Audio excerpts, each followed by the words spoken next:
One of the most nauseating things I saw yesterday was at the Reform conference, they invited the so-called political prisoner, who I'm actually calling the political whinger, Lucy Connolly, who went to prison. Yes, she wrote a tweet, but it was inciting hatred and could have led to people being unalived. And yes, I use that term on here so that I don't get flagged for saying something I shouldn't.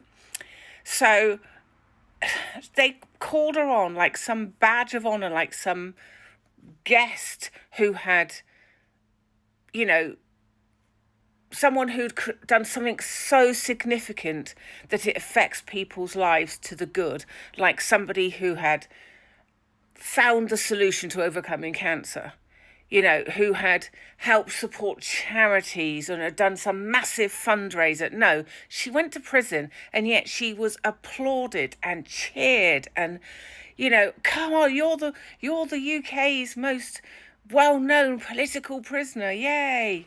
She's not a political prisoner. She did something wrong. She did something very wrong and very bad. However you want to look at it, yes, it's only a tweet, but that can lead to other people who seem to have no sense of right or wrong, no moral compass, to go and do something very bad. And so you can't, that's why freedom of speech does not cover that. It does not include the right to incite hatred or to incite vile action, dangerous action. It just doesn't. And I'll wait. If you're a Reform member and you want to go and check that, just go and look up the definition.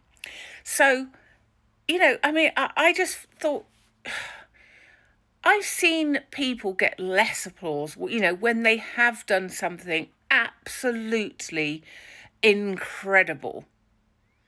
They've saved lives. They've put their own lives at risk. They don't get that kind of, applause and heralded as this amazing being, like some godlike creature.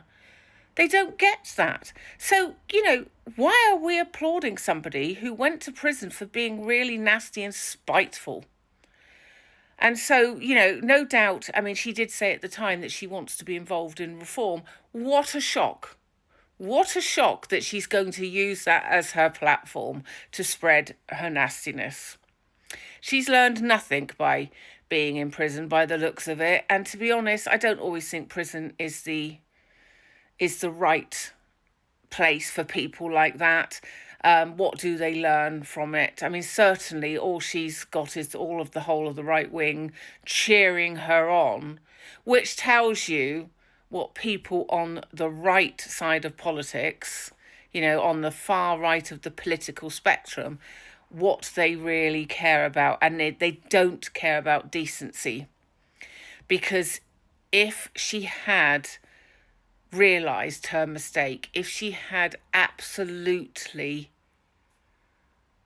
sort of accepted that she had done wrong, bearing in mind she pleaded guilty, if she had accepted that actually she had overstepped the mark, she would have been going everywhere now saying, don't do what I did, I was wrong.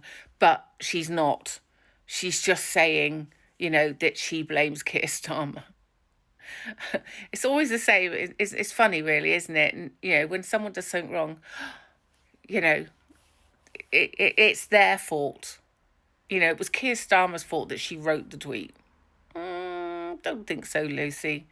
But you know what? I think we really do have to pick apart reform. And I'm not saying if they say something good, I'll hold my breath. I'll wait for that. But if they actually say something that's reasonable and good, I will say that. Okay. So they haven't yet. They haven't yet, and they haven't got their policies truly outlined, and haven't been scrutinised properly yet. So that's why I'm saying what I'm saying, is because what they're doing just goes against common decency and integrity in so many ways. You have to have people with some compassion. And no, I'm not saying Labour. I think they've made an awful lot of mistakes. But you know what? I just think it was totally nauseating to see someone who has done something wrong, been to prison for it, being cheered on like, Jesus returning to the fold. What do you think? Let me know.